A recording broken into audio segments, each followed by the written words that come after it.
नमस्कार मंडळी, बघा नेहमीप्रमाणेच मी घेऊन आले आहे सुंदर आणि सोपी बॉर्डर रांगोळी. तर अ, 3 फुलं मी सुरुवातीला काढून घेतलेले आहे बघा. पिवळ्या रंगाने डॉट देऊन घेतले आणि काडीच्या मदतीने त्या आकार देऊन घेतलेला आहे फुलांचा. अगदी सोपी पद्धत आहे ही फुलं काढण्याची. बघा व्यवस्थित आकार देऊन घ्यायचा आहे फुलांना. मध्ये पिवळा रंग मी भरून घेतलेला आहे.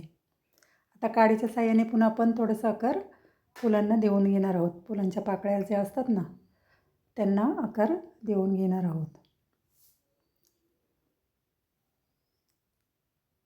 तर मी काडीने आकार देऊन घेतलेला आहे. आता दोन्ही बाजूनी आपण एक मोराचा आकार काढून घेतलेला आहे बघा. दोन्ही साईडने सारखेच काढलेले आहेत. उलट आणि सुलट अशा प्रकारे मोराचे आकार काढून घ्यायचे आहेत. तर बघा दोन्ही बाजूने मी डार्क हिरव्या रंगामध्ये थोडासा काळा रंग मिक्स करायचा आहे आणि त्याने हे मोर आहेत ते काढून घ्यायचे आहेत. आता जो मधला भाग आहे तिथे मी मोराचा पीस काढणार आहे बघा.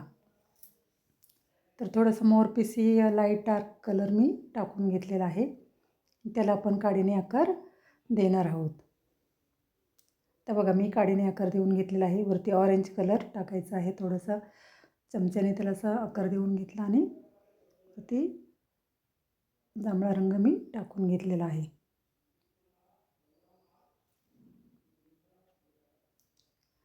आता वरच्या बाजूने जी रिकामी जी पुढे आहे मोराच्या डोक्यावरती पण आपण फूल काढून घेणार आहोत. आता दोन्ही बाजूनी मी सारखीच फुलं काढलेली आहेत. आता ही मालिका आणखी तुम्ही पुढे सुद्धा वाढवू शकता आणि एवढी जरी रांगोळी काढली ही बॉर्डर रांगोळी तरी खूप सुंदर दिसते. तर जसं दरवाजाचं अंतर असेल त्याप्रमाणे किंवा बरोबर दरवाजाच्या मधोमध ही रांगोळी काढली तरी खूप सुंदर दिसते.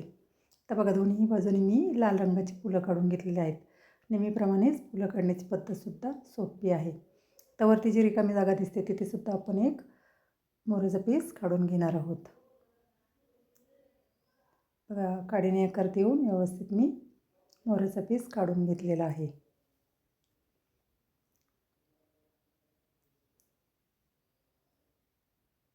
बघा दोन्ही बाजूने मी मोराचा पीस काढून घेतला. आता जी फुलांच्या खाली रिकामी जागा दिसते तिथेसुद्धा आपण एक मोराचा पीस काढून घेणार आहोत आणि मध्ये कळी काढून घेणार आहोत. तुम्हाला जर माझ्या रांगोळ्या आवडत असतील तर लाईक करा, शेअर करा. सबस्क्राईब केलं नसेल तर नक्की करा. आणि तुम्हाला माझ्या रांगोळ्या कशा वाटतात किंवा तुम्हाला कोणती रांगोळी आवडली त्याबद्दल नक्कीच मला कमेंट करून सांगा. तुमच्या कमेंटचं मी नक्कीच स्वागत करेल. आणि अशाच नवनवीन रांगोळ्या बघण्यासाठी भेटूया पुढील भागात. धन्यवाद.